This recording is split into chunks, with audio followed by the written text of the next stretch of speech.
Didier Robert, sénateur et président de région, et Ambroise Fayolle, vice-président de la Banque européenne d'investissement, ont signé le mercredi 13 mai à l'hôtel de région un contrat de financement d'un montant total de 500 millions d'euros sur 25 ans. C'est dans le cadre de la réalisation des travaux de la nouvelle route du littoral que la région Réunion bénéficie ainsi d'un prêt de la BEI pour financer ce chantier. Alors la BEI, comme banque de l'Union européenne, souhaite aider les populations de l'Union européenne le plus concrètement possible dans les projets qui permettent d'améliorer la vie quotidienne. Nous souhaitons apporter notre soutien avec un prêt de 500 millions d'euros à la nouvelle route du littoral.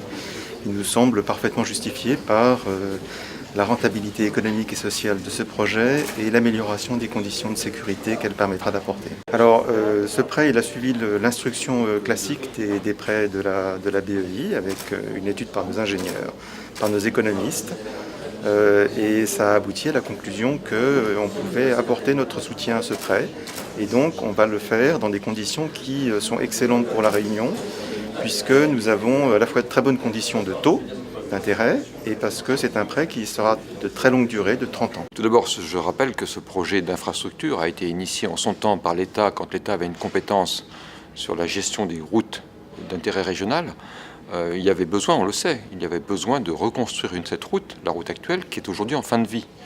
Ce nouveau projet, il a une durée de vie de plus de 100 ans. Nous sommes sur une infrastructure majeure qui a vocation à mieux relier le nord avec l'ouest et surtout le relier dans des conditions sécurisées. C'est pour ça que, depuis la genèse du projet, l'État est aux côtés de la région pour accompagner l'émergence, la maturité et aujourd'hui la réalisation de ce projet. L'accompagner, ça veut dire quoi? Ça veut dire une très forte implication des services de l'État dans l'ensemble des procédures administratives, puisqu'un chantier pareil ne se fait pas sans un certain nombre de procédures administratives lourdes. Les services de l'État, en particulier de la DEAL, se sont impliqués sur le sujet depuis des années. Et puis l'autre élément important, vous l'avez dit, c'est l'implication financière. L'État, au travers d'une intervention directe et au travers de ce qu'on appelle le FCTVA, supporte à peu près la moitié du coût du chantier, c'est-à-dire plus de 800 millions d'euros. Avec ce prêt de la Banque européenne d'investissement, donc, nous arrivons à finalement boucler totalement le financement du projet de la nouvelle route du littoral. Donc c'est une avancée décisive et aujourd'hui en plus avec un taux qui est un taux particulièrement intéressant, moins de 2% sur 30 ans, donc cela veut dire qu'on est aujourd'hui vraiment en capacité de faire en sorte que nous puissions à la fois mener le chantier de la nouvelle route du littoral jusqu'à son terme, mais en même temps d'avoir les moyens nécessaires pour continuer à investir sur d'autres programmes tels que les lycées, tels que les centres de formation et puis un certain nombre d'autres projets routiers à la Réunion. Il y a d'un côté les grands chantiers réunionnais avec donc le chantier de la nouvelle route du littoral, avec les aéroports, avec le transport en commun, le Transeco Express, mais en même temps, parallèlement à cela, la collectivité continue à investir, continue à être aux côtés des Réunionnais pour faire en sorte que d'autres projets puissent aussi voir le jour. Il y a deux projets très importants pour lesquels nous sollicitons à nouveau les instances européennes, soit à travers la BEI dans un deuxième temps ou peut-être à travers le plan de Juncker. C'est d'une part le projet d'Écocité à Cambé et puis c'est deuxième projet, celui du port bicéphale donc de Bois-Rouge dans l'Est. Donc des projets qui sont des projets importants aussi en volume financier pour lesquels il faudra à la fois des investissements publics et qu'il faudra donc aller rechercher et en même temps des investissements privés. Un élément, un chiffre qui peut être, un ratio qui peut être le plus significatif, c'est le taux de désendettement. Quelle est la capacité finalement pour la région Réunion à rembourser donc, les prêts qu'elle a contractés. Pour la région Réunion aujourd'hui, ce taux est de 2,1 années comparativement à la moyenne nationale qui est plutôt de 3,8 voire 4 années. La nouvelle route du littoral, comme tous les projets que nous portons à la région Réunion, sont des projets d'intérêt général et qui échappent donc, aux contingences politiciennes. Donc l'objectif c'est bien de pouvoir proposer aux Réunionnais et aux nombreux Réunionnais qui utilisent cette route au quotidien, de pouvoir l'utiliser dans les conditions de sécurité les meilleures possibles. Ça fait plus de 20 ans que l'on parle de projet de la nouvelle route du littoral. Nous avons choisi de la mettre en œuvre, de faire en sorte que ce chantier puisse effectivement démarrer.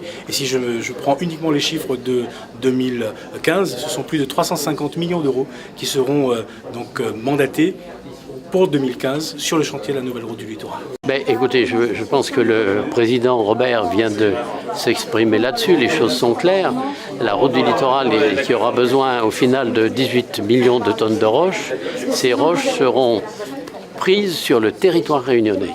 Il n'y a pas là-dessus d'ambiguïté, il n'y a pas de problème d'acheminement en masse de matériaux de Madagascar, par exemple, d'ailleurs, puisque On entend dire tout et son contraire à ce sujet-là. Aujourd'hui, la seule problématique, c'est que compte tenu du retard pris dans l'ouverture des carrières, du fait notamment de l'action de certains élus qui veulent s'opposer au projet sur certaines communes, on a été obligé d'envisager une solution palliative qu'on a trouvée avec donc le transport des andins. Vous savez qu'actuellement, aussi bien de l'Est que de l'Ouest, on transporte des andins, plusieurs milliers de tonnes par jour. Actuellement, on est à environ 3000 tonnes de galets en andins qui arrivent sur le chantier, en attendant l'ouverture de la carrière. Là-dessus, il n'y a pas de polémique à avoir, même si le groupement, à un certain moment, avait envisagé